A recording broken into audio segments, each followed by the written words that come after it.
2007 में बीजापुर के रानी बोडली गांव में और 55 पुलिस वालों को जो है जिंदा जला दिया माओवादियों ने। तो इसका इशारा जो है पीएम कर रहे थे कि ये वही हथियारी नक्सली हैं। नमस्कार। दो शब्दों की इन दिनों बड़ी चर्चा है, हथियारी नक्सली। पहले मुझे लगा था कि प्रधानमंत्री नरेंद्र मोदी ने हत्यारी नक्सली कहा है, लेकिन बाद में ध्यान से सुनने पर पता लगा कि ये हत्यारी नक्सली नहीं है, ये हथियारी नक्सली प्रधानमंत्री मोदी कह रहे हैं। मतलब ऐसे नक्सली जो हथियार रखते हैं। तो मैं सीधा आपको ले चलता हूँ छत्तीसगढ़, जहाँ आप देख सकते हैं हथियारी नक्सली को। ये जो तस्वीर आप देख रहे हैं, ये तस्वीर है 31 मार्च 2026 की, इसी साल की। और ये सुकमा की तस्वीर है, सुकमा के पुलिस लाइन की तस्वीर है, क्योंकि ये जो 31 मार्च था वो डेडलाइन था माओवाद को ख़त्म करने का, देश से, जंगलों से उन्हें हटाने का, भगाने का, उनके समूल नाश का। तो ये उसी दिन की ये तस्वीर है, मतलब डेडलाइन के आखिरी दिन की तस्वीर 31 मार्च की, सुकमा के पुलिस लाइन की। और इस तस्वीर में आप देख रहे हैं कि दो खूंखार महिला नक्सली माओवादी जो है सरेंडर करने आई हैं पुलिस वालों के सामने। ये दोनों जो महिला आपको दिख रही हैं माओवादी जो सरेंडर कर रही हैं, और देखिए ये दोनों इनामी माओवादी हैं। इन महिला नक्सलियों ने अपने हथियार भी जो है सरेंडर कर दिए थे। तो उनके आने के पहले जो है उनके हथियार यहाँ रखे हुए थे, लोगों को दिखाने के लिए पुलिस वालों ने रखे थे। आप देख सकते हैं कि कैसे इसमें जो है खतरनाक हथियार हैं। आपका AK-47 है, इंसास राइफ़ल है, दूसरे राइफ़ल हैं, उनकी कारतूस हैं, मतलब कि गोलियां हैं।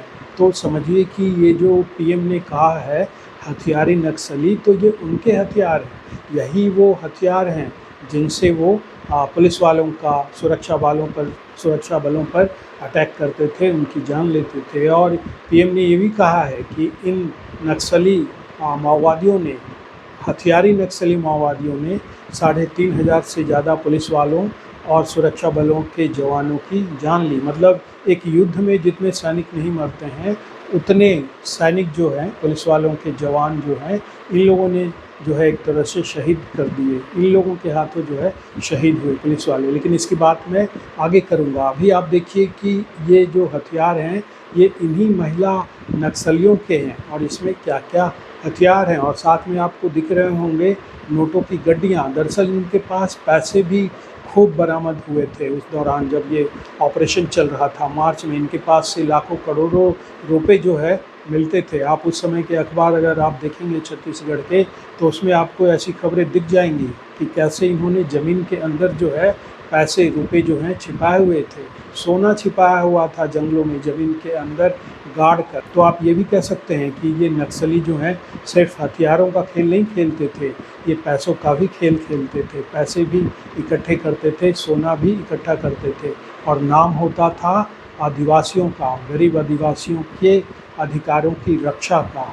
इन माओवादियों ने कभी अमीर आदमी को नहीं मारा, ये मारते थे पुलिस वालों को, सुरक्षा बल के जवानों को, जिनका परिवार होता था। और परिवार वो होता था लोअर क्लास का, लोअर मिडिल क्लास का, मिडिल क्लास के लोग होते थे, जिनके परिवार से ये पुलिस वाले आते थे, सुरक्षाकर्मी आते थे। तो उन लोगों को जो है ये हथियारी नक्सली जो है मारते थे। तो दरअसल ये है वो हथियारी नक्सली जिसका जिक्र जो है प्रधानमंत्री ने लाल किले पर किया था, कि हथियारी नक्सली जो हैं अब बदल गए हैं। अब उन्होंने अपना रूप बदल कर लिया है दिमागी नक्सलियों का। मतलब हथियारी नक्सली से अब वो बन गए हैं दिमागी नक्सली। तो ऐसे दिमागी नक्सलियों से जो है सावधान रहने की ज़रूरत है। अब मैं आपको बताता हूँ कि क्यों प्रधानमंत्री ने ये कहा कि 3500 से ज़्यादा पुलिस के और सुरक्षा बल के जवान मारे गए थे। दरअसल ये जो खूनी खेल खेल रहे थे माओवादी दशकों से, पिछले 4 दशकों से, उसके पीछे दरअसल कांग्रेस का भी जो है उनका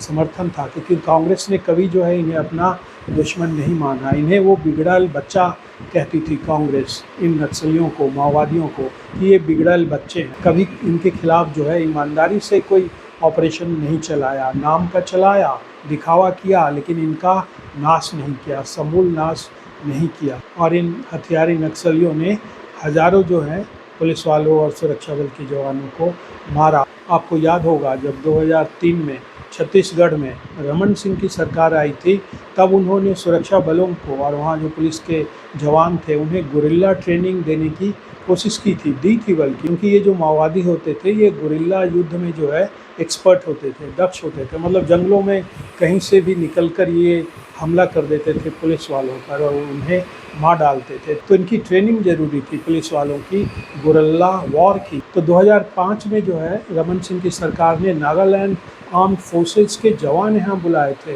मतलब छत्तीसगढ़ में। किस लिए? क्योंकि वो ट्रेनिंग दे सकें पुलिस वालों को कि कैसे गुरिल्ला युद्ध जो है लड़ा जाता है, गुरिल्ला वारफेयर क्या होता है।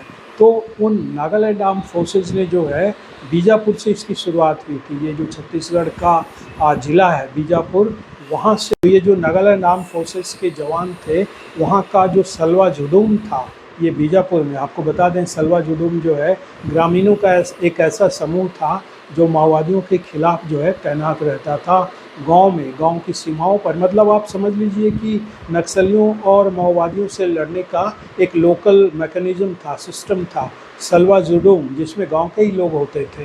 तो इन सलवा जुडूम के लोगों के साथ मिलकर नागालैंड आर्म फोर्सेस के जवानों ने माओवादियों के खिलाफ जो है समझिए कि बीजापुर में, छत्तीसगढ़ में जो है एक जंग छिड़ी थी।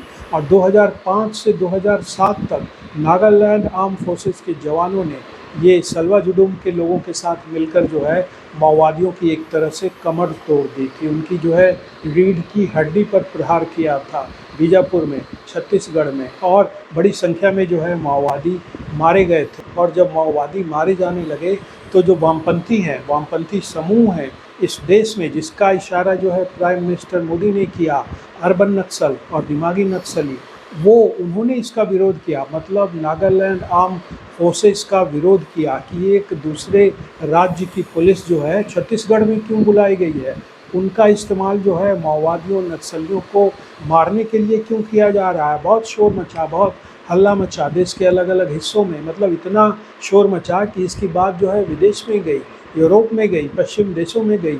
और वहाँ भी जो ये वामपंथियों के सपोर्टर्स हैं उन्होंने भी जो है शोर मचाया। समझिए कि एक इंटरनेशनल एक तरह से दबाव बनाया गया भारत सरकार पर, नागालैंड की सरकार पर। तो फिर नागालैंड सरकार को झुकना पड़ा। आप समझिए कि नागालैंड विधानसभा में एक प्रस्ताव पेश हुआ कि अब जो है नागालैंड की पुलिस को किसी दूसरे राज्य में नहीं भेजा जाएगा। और जो नागालैंड आर्म फोर्सेस के जवान थे छत्तीसगढ़ में, जो माओवादियों से लोहा ले रहे थे सलवा जुडूम के लोगों के साथ मिलकर, उन्हें जो है वापस बुला लिया गया और नागालैंड आर्म फोर्सेज वापस चली गई अपने राज्य नागालैंड। उसके बाद इन माओवादियों का हौसला बढ़ा। और आपको बता दें कि 2007 में ही ये जो बीजापुर का रानी बोमली गांव है, वहाँ पुलिस कैंप था। तो पुलिस कैंप पर इन माओवादियों ने, मतलब हथियारी नक्सलियों ने हमला किया।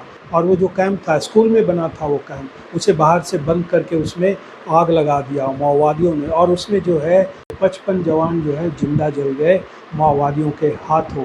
और इस हमले के बाद माओवादियों की हिम्मत इतनी बढ़ गई कि वो हमले पर हमले करते चले गए पुलिस वालों पर। 2010 में जो है उन्होंने फिर एक बड़ा अटैक किया सुकमा में। सीआरपीएफ के कैंप पर हमला कर माओवादियों ने 76 सीआरपीएफ के जवानों को मार डाला। ये साल था 2010। मतलब 2010 में तो इन माओवादियों ने अति कर दी थी। सैकड़ों पुलिस वालों और सुरक्षा बलों के जवानों को मार डाला था। और देखिए ये जो बात कही पीएम ने नक्सल दिमाग की, उन्होंने ऐसे ही नहीं कहा। 2010 के बाद 2011 में जो है सुप्रीम कोर्ट में सलवा जुडूम के खिलाफ जो है याचिका दायर की गई। वो सलवा जुडूम जो माओवादियों से लड़ रहा था, जो गांव वालों का समूह था, ग्रामीणों का समूह था, उसके खिलाफ, सलवा जुडूम के खिलाफ सुप्रीम कोर्ट में याचिका लगाई गई। और इस याचिका पर सुनवाई की, किसने सुनवाई की? बी सुदर्शन रेड्डी ने, जज बी सुदर्शन रेड्डी ने। और उन्होंने जो है सलवा जुडूम को अवैध करार दे दिया। और अब मैं आपको बताता हूँ कि ये जज बी सुदर्शन रेड्डी कौन थे। ये वही थे, वही जज थे बी सुदर्शन रेड्डी जो पिछले साल जो हैं वाइस प्रेसिडेंट के चुनाव के लिए खड़े हुए थे, कांग्रेस के उम्मीदवार बने थे। मतलब कांग्रेस ने एक ऐसा उम्मीदवार बनाया था जो जज के तौर पर 2011 में सलवा जुडूम को जो है अवैध करार दिया था और जैसे ही ये सलवा जुडुम को अवैध करार दिया सुप्रीम कोर्ट ने, उसके बाद सलवा जुडुम के सैकड़ों लोगों को माओवादियों ने मार दिया। और यही बी सुदर्शन रेड्डी, जज बी सुदर्शन रेड्डी सालों बाद जो है वाइस प्रेसिडेंट का चुनाव लड़ने आते हैं। किसकी तरफ से? कांग्रेस की तरफ से। तो पीएम मोदी यूं ही नहीं कह रहे हैं कि अब हथियारी नक्सली वेश बदल कर आ रहे हैं, जिससे जो है लोगों को सावधान रहना चाहिए।